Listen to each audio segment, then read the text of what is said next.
A finales del siglo IX, la humanidad vive sumergida en un mundo que empieza a ser conquistado por los cables. El telégrafo ha unido ciudades, el ferrocarril ha acortado distancias, y la electricidad está dejando de ser una curiosidad de laboratorio para iluminar las calles de las grandes metrópolis. Sin embargo, para la ciencia de la época existe una frontera invisible, un muro que parece infranqueable, la comunicación sin hilos. La idea de enviar un mensaje a través del vacío, sin un soporte físico, sin un filamento de cobre que guíe el impulso, pertenece más al terreno del espiritismo y la magia que al de la ingeniería. Los hombres más sabios de la época aceptan que la luz viaja por el espacio, pero nadie sabe realmente qué es la luz, ni cómo manipularla para que transporte la voz o el pensamiento del hombre. En 1865, el escocés James Clerk Maxwell había publicado un conjunto de ecuaciones matemáticas que sugerían que la electricidad y el magnetismo no eran fuerzas separadas, sino manifestaciones de una misma energía que se desplaza en forma de ondas a la velocidad de la luz. Pero las ecuaciones de Maxwell son, en ese momento, solo tinta sobre papel, una teoría hermosa pero abstracta, que carece de una prueba física. El mundo científico espera a alguien capaz de construir un puente entre la matemática pura y la realidad tangible de los metales y las chispas. Ese hombre es Heinrich Rudolf Hertz. En 1887, en un pequeño laboratorio del Instituto Politécnico de Karlsruhe, en Alemania, Hertz se propone demostrar que esas ondas invisibles de las que hablaba Maxwell realmente existen. Su equipo es de una sencillez que roza lo rudimentario, pero esconde una precisión conceptual asombrosa. Hertz construye lo que hoy llamaríamos el primer transmisor de radio de la historia, aunque él prefiere llamarlo oscilador. Consiste en dos barras de latón, alineadas horizontalmente, que terminan en dos esferas de cobre pulido separadas por apenas unos milímetros. Este pequeño espacio vacío, este aire entre las esferas, es donde ocurrirá el milagro. Hertz conecta las barras a una bobina de inducción, un aparato capaz de elevar el voltaje hasta niveles extremos. Cuando la energía alcanza el punto crítico, el aire se rompe. Una chispa azulada, ruidosa y violenta, salta de una esfera a otra. En ese instante, la electricidad no solo está fluyendo, está vibrando. Hertz sospecha que esa vibración está lanzando algo al espacio, ondas invisibles que viajan por la habitación como ondas en un estanque. Para demostrarlo, Hertz necesita un receptor, pero no tiene cables que lo conecten al oscilador. Construye un anillo de cable de cobre, casi cerrado, con dos pequeñas puntas metálicas muy cerca una de la otra. Se sitúa al otro lado del laboratorio, en la oscuridad absoluta, para poder ver lo casi imperceptible. Cuando el oscilador principal lanza su chispa, una segunda chispa, diminuta, casi microscópica, salta espontáneamente entre las puntas del anillo de cobre al otro lado de la sala. No hay contacto físico, no hay truco. La energía ha saltado a través del aire, ha cabalgado sobre una onda invisible y ha inducido una corriente en el receptor. Hertz acaba de descubrir las ondas electromagnéticas. Sin embargo, cuando se le pregunta por la utilidad de su hallazgo, Hertz responde con una modestia que el tiempo convertirá en ironía. No tiene ninguna utilidad, esto es solo un experimento que prueba que el maestro Maxwell tenía razón. Solo son ondas invisibles, que no podemos ver a simple vista, pero que están ahí. Hertz muere joven, a los 36 años, convencido de que su descubrimiento es puramente teórico, sin imaginar que ha puesto la primera piedra de una civilización que se comunicará a la velocidad del rayo. Mientras Hertz investigaba en Alemania, en una villa de Bolonia, Italia, un joven llamado Guglielmo Marconi lee con devoción los artículos sobre las ondas hertzianas. A diferencia de Hertz, Marconi no es un científico académico, es un experimentador obsesivo con una visión comercial y práctica fuera de lo común. Si Hertz descubrió las ondas, Marconi decide que esas ondas van a trabajar para el hombre.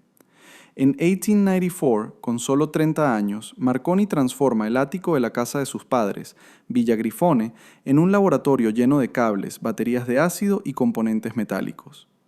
Su objetivo es ambicioso y para muchos absurdo. Quiere usar las chispas de Hertz para enviar mensajes en código Morse a kilómetros de distancia. El problema técnico es brutal. Las ondas de Hertz se atenúan a los pocos metros, son erráticas, débiles y parecen chocar contra cualquier obstáculo. Marconi entiende que para que la radio sea práctica necesita tres cosas que Hertz no buscó: potencia, sensibilidad y alcance. El primer gran avance de Marconi no es un descubrimiento físico, sino una mejora de la ingeniería. se da cuenta de que si conecta un lado de su oscilador a una placa de metal elevada, lo que hoy conocemos como antena, y el otro lado a una placa enterrada en el suelo, la toma de tierra, el alcance de las ondas aumenta de forma dramática. La antena actúa como un trampolín que lanza la energía al espacio, mientras que la Tierra proporciona una referencia sólida para la corriente. Pero el transmisor es solo la mitad del problema. El verdadero desafío mecánico está en el receptor. ¿Cómo detectar una onda invisible que llega extremadamente débil después de viajar varios kilómetros?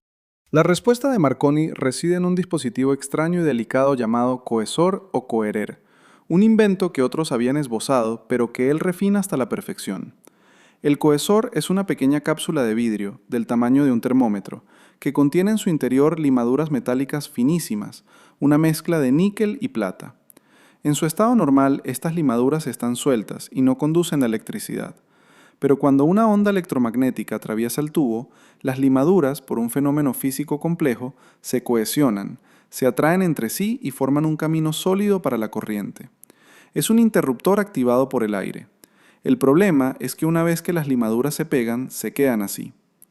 Marconi diseña un sistema ingenioso, un pequeño martillo mecánico accionado por la misma corriente que golpea suavemente el tubo de vidrio después de recibir cada señal para despegar las limaduras y dejar el receptor listo para la siguiente pulsación.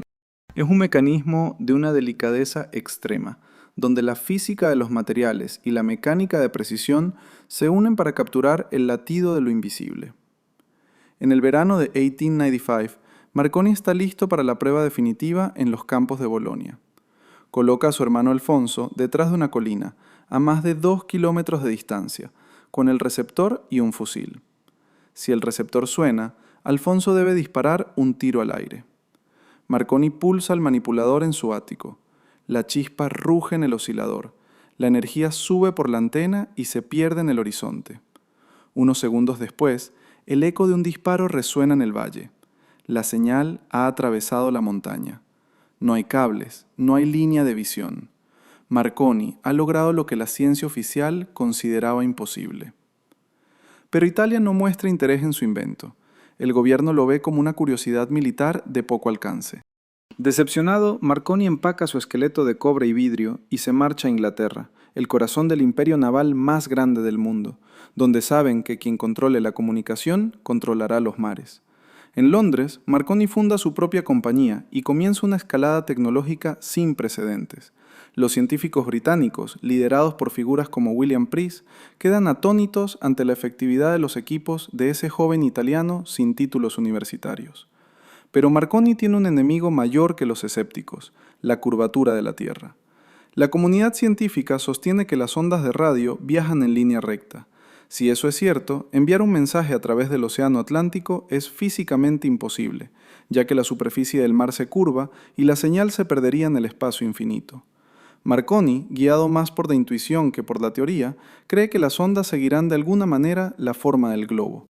En 1901 decide apostar toda su fortuna y su reputación en un experimento que parece destinado al fracaso.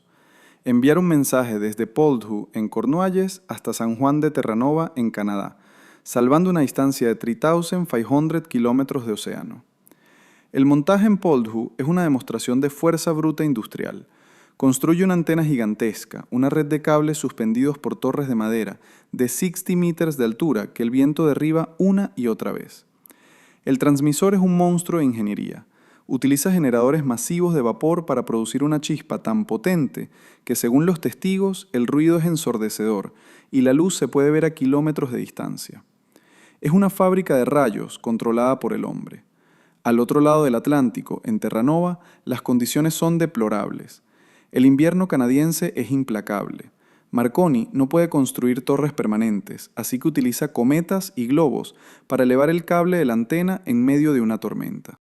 El 12 de diciembre de 1901, Marconi se sienta en una cabaña de madera, con el receptor pegado al oído. Ha pedido que desde Inglaterra se envíe una sola letra, la letra S, en código Morse, 3 puntos cortos. Es la señal más sencilla posible, elegida para que no pueda confundirse con el ruido estático de la atmósfera. Durante horas no hay nada más que el crepitar de la electricidad atmosférica. El escepticismo de sus colaboradores es casi tangible. Pero entonces, entre el caos sonoro del éter, Marconi lo escucha. 3 clics secos, rítmicos, deliberados. Punto, punto, punto. La señal ha cruzado el océano. Ha rebotado en las capas altas de la atmósfera, la ionosfera, algo que Marconi no sabe explicar, pero que ha demostrado con hechos. El mundo acaba de hacerse pequeño. La radio ya no es un juguete de laboratorio ni una curiosidad de corto alcance. Es el sistema nervioso de la humanidad. Lo que ocurrió entre 1887 y 1901 fue la transición de una civilización aislada a una conectada de forma instantánea. Hertz puso la teoría, Marconi puso la obstinación. Casi todos los dispositivos que usamos hoy, desde el teléfono móvil hasta el satélite más lejano, son descendientes de ese sistema de chispas violentas y tubos de limaduras metálicas. Un triunfo de la ingeniería sobre la imposibilidad, de la realidad sobre el papel, de un hombre que decidió que el vacío no estaba vacío, sino lleno de posibilidades esperando a ser escuchadas.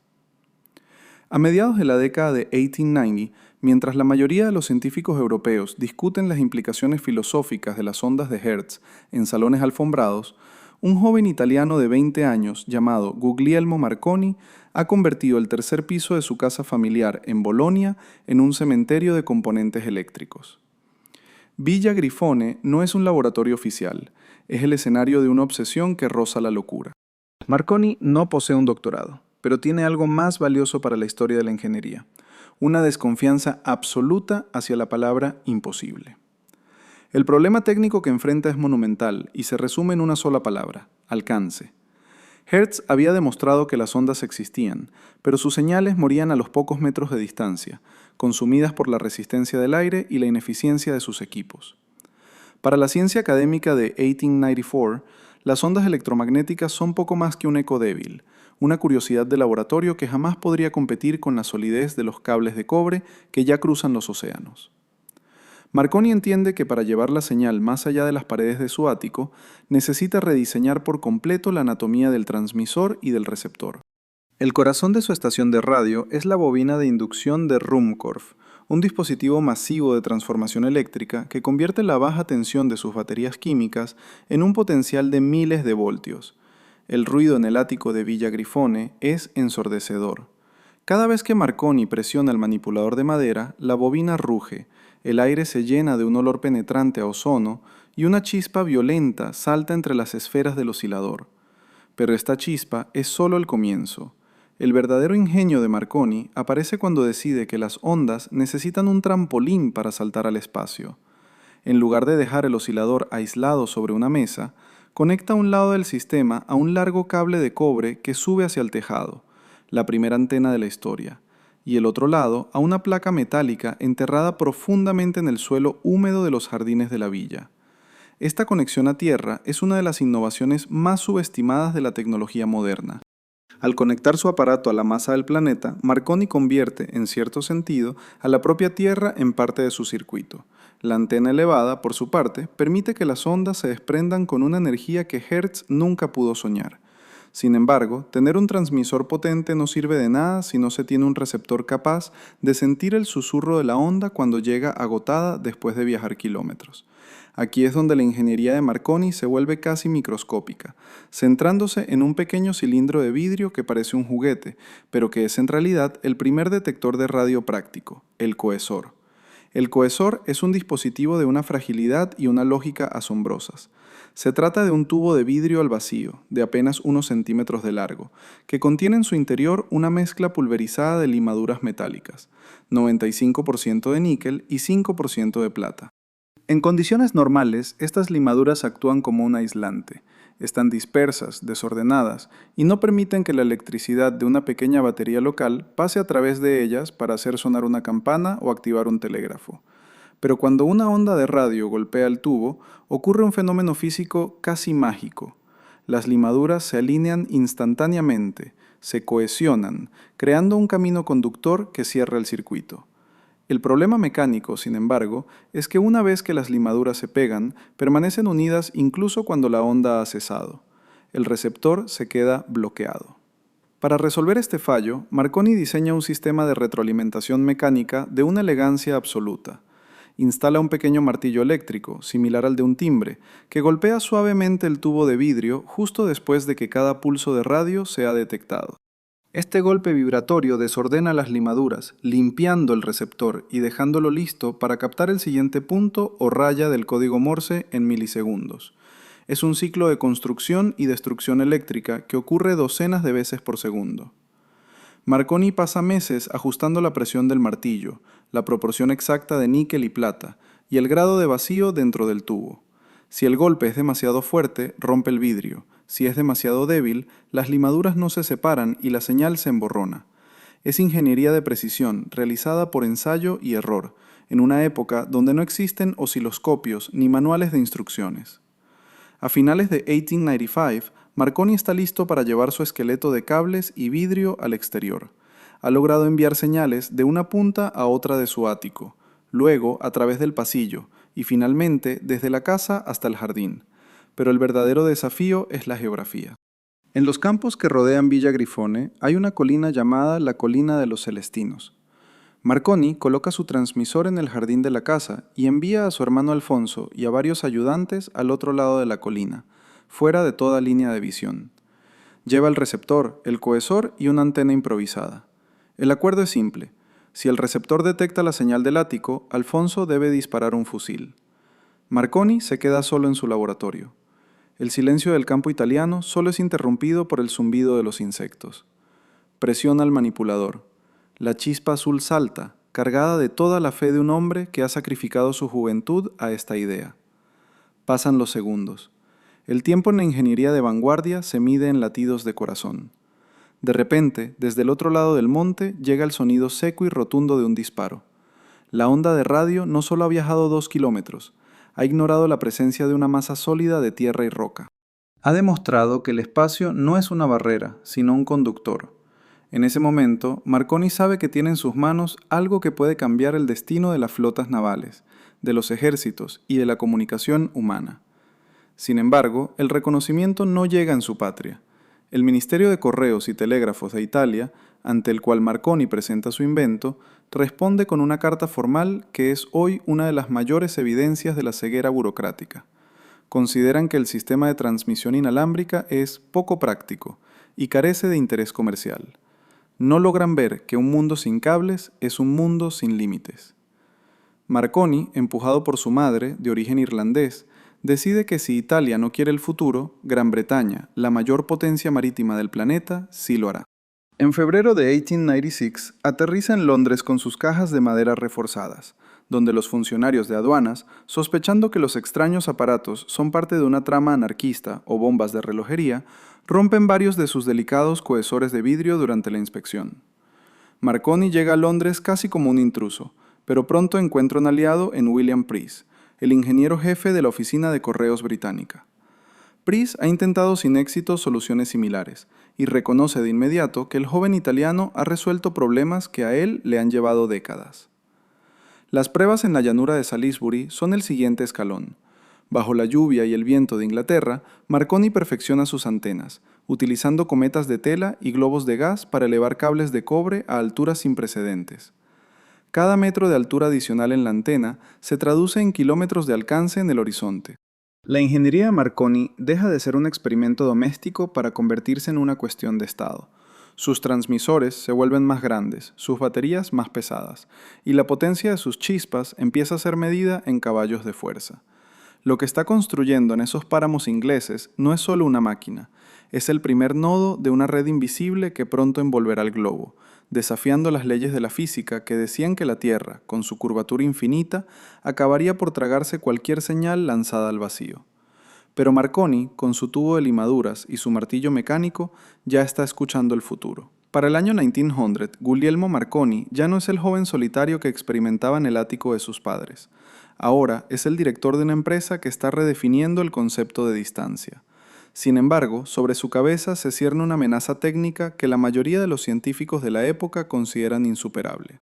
El mundo de la física académica, liderado por mentes como Henri Poincaré, sostiene un argumento demoledor. Las ondas de radio son como la luz, viajan en línea recta. Si se intenta enviar una señal a través del océano Atlántico, la curvatura de la Tierra actuará como un muro infranqueable. A los 300 kilómetros, la señal debería perderse irremediablemente en el espacio, dejando a la antena receptora en una zona de sombra absoluta. Para la ciencia oficial, el proyecto de Marconi de unir Europa y América sin cables no es solo ambicioso, es físicamente absurdo. Pero Marconi, con una mezcla de intuición genial y una terquedad que sus críticos confunden con ignorancia, decide ignorar las pizarras de las universidades y confiar en el comportamiento del éter. Lo que ocurre a continuación es una de las mayores apuestas en la historia de la ingeniería. Marconi comprende que para romper la barrera de la distancia no basta con refinar los aparatos, necesita una demostración de fuerza bruta. Decide construir en Poldhu, en la costa de Cornualles, Inglaterra, la estación de transmisión más potente jamás concebida. Aquí, la radio deja de ser un delicado ensamblaje de laboratorio para convertirse en una instalación industrial masiva. El corazón de Poldhu es un generador de corriente alterna impulsado por un motor de vapor de 32 caballos de fuerza, una potencia inaudita para la época. Esta energía no se envía directamente a la antena, sino que se acumula en una batería de condensadores gigantescos, hileras de enormes jarras de vidrio recubiertas de metal que ocupan habitaciones enteras. Cuando estos condensadores se descargan, crean una chispa de una violencia aterradora en un transformador especial. El ruido del transmisor de Poldhu es similar al de una ametralladora pesada, y la luz de la chispa es tan intensa que los operarios deben protegerse los ojos. No están enviando una señal, están agitando el campo electromagnético del planeta con un martillo de acero. La ingeniería de la antena en Poldhu también rompe con todo lo anterior. Marconi diseña una estructura colosal, 20 mástiles de madera de 5 metros de altura dispuestos en círculo, sosteniendo una red de cables de cobre que forman un cono invertido. Es una red de pesca diseñada para atrapar el vacío y llenarlo de energía. Sin embargo, la naturaleza parece estar del lado de los escépticos. En septiembre de 908 Medo, una tormenta huracanada azota la costa de Cornualles y derriba la estructura de mástiles como si fueran palillos de dientes. Marconi, viendo los restos de su fortuna esparcidos por los acantilados, no se rinde. En apenas unas semanas, levanta una antena provisional más sencilla, consistente en 2 mástiles que sostienen un abanico de 60 cables. Sabe que el invierno se acerca y que su competidor, la curvatura de la Tierra, lo está esperando al otro lado del horizonte. En diciembre de 1901, Marconi llega a San Juan de Terranova, en la costa este de Canadá. No trae consigo grandes torres ni motores de vapor. Su equipo receptor es una versión refinada de su cohesor de limaduras metálicas, conectado a un auricular de teléfono para que el oído humano, el detector más sensible de la naturaleza, pueda captar la señal entre el ruido de fondo. El problema es que no hay tiempo para construir una antena permanente en suelo canadiense. En un acto de improvisación mecánica desesperado, Marconi utiliza globos y cometas de gran tamaño para elevar un cable de cobre de 150 metros hacia el cielo gris de Terranova. El viento es tan fuerte que el primer globo se pierde en el mar. El segundo intento, utilizando una cometa tipo Levitor, logra mantenerse a duras penas en el aire, oscilando violentamente y cambiando constantemente la capacidad eléctrica del sistema, lo que hace que la sintonización sea una pesadilla técnica. El 12 de diciembre, Marconi y su asistente, George Kemp, se encierran en una vieja barraca militar en Signal Hill. El frío es intenso y el sonido del viento golpeando las paredes de madera es constante. Marconi ha dado instrucciones precisas a los ingenieros en Inglaterra. Deben transmitir la letra S en código Morse, 3 puntos breves, a intervalos fijos durante todo el día. ¿Por qué la S? Porque es el pulso más corto y fácil de identificar entre los estallidos de la estática atmosférica.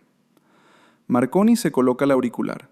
Durante horas no hay nada, solo el crepitar errático del universo, el ruido blanco de un éter que parece negarse a colaborar.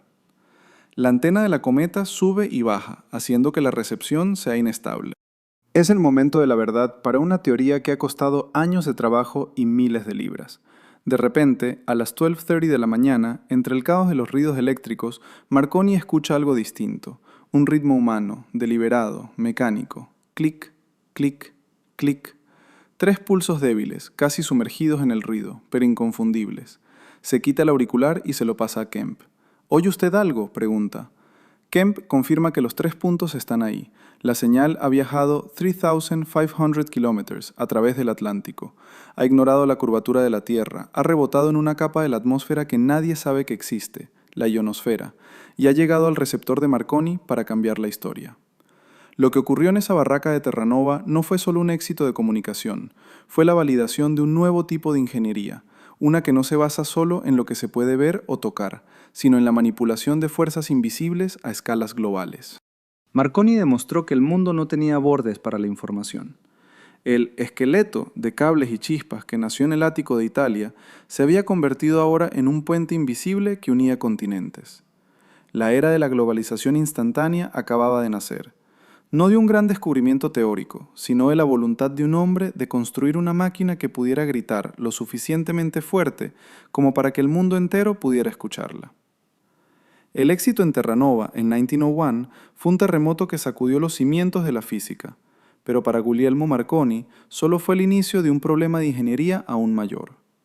Haber demostrado que una señal podía cruzar el océano era una hazaña, pero esa señal era, en términos técnicos, un grito primitivo y descontrolado. Los primeros transmisores de chispa de Marconi tenían un defecto fundamental: carecían de selectividad. Funcionaban lanzando una descarga masiva de energía en todas las frecuencias al mismo tiempo, algo parecido a intentar mantener una conversación privada disparando un cañón en medio de una biblioteca. Si dos estaciones de radio intentaban transmitir simultáneamente en la misma región, se anulaban entre sí en un caos de ruido electromagnético. Para que la radio fuera realmente útil, para que se convirtiera en un sistema de comunicación global y no solo en un experimento asombroso, Marconi tenía que encontrar la forma de domar el éter. Tenía que lograr que un transmisor y un receptor hablaran en el mismo idioma, en la misma longitud de onda, ignorando todo lo demás.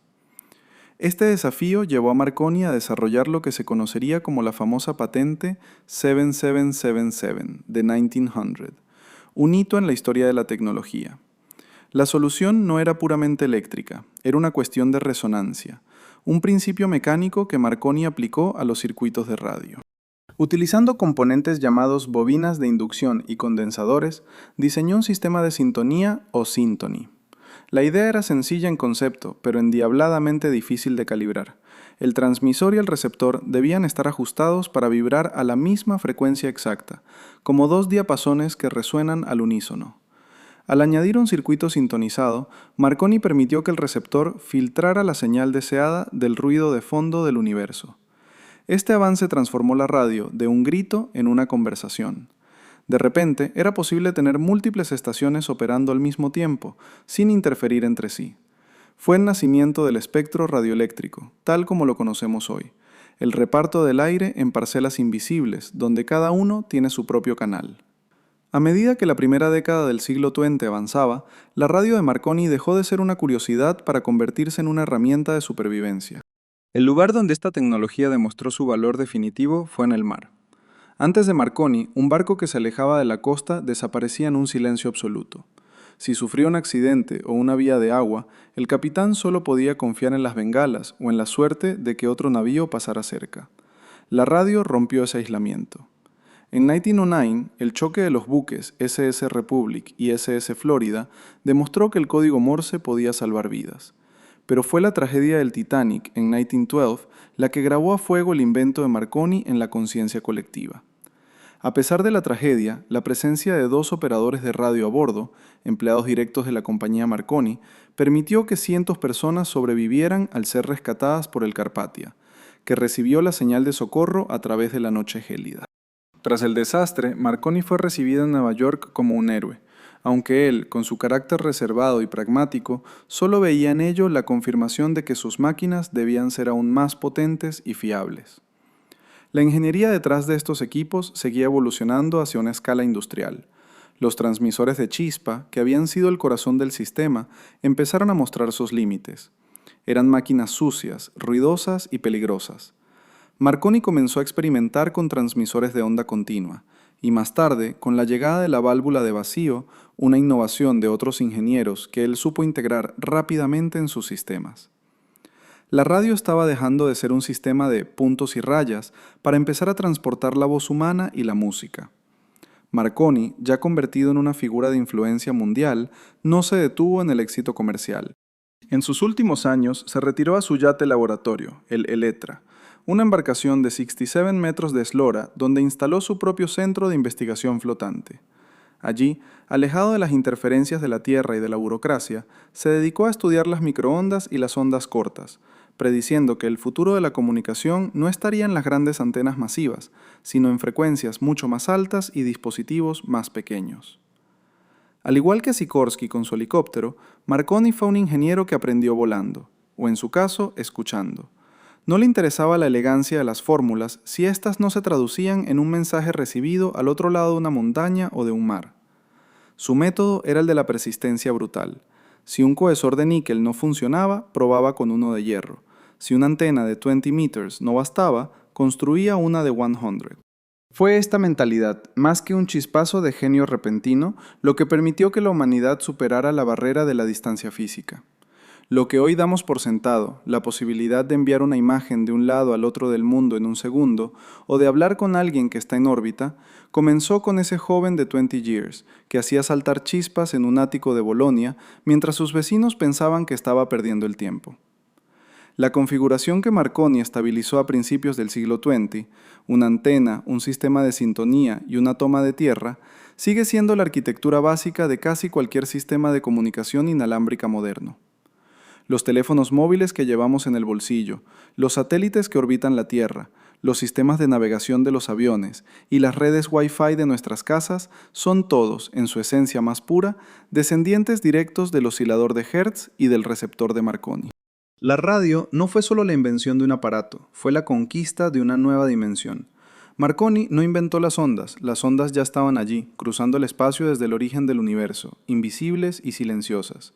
Su logro fue construir el sentido que nos faltaba para escucharlas.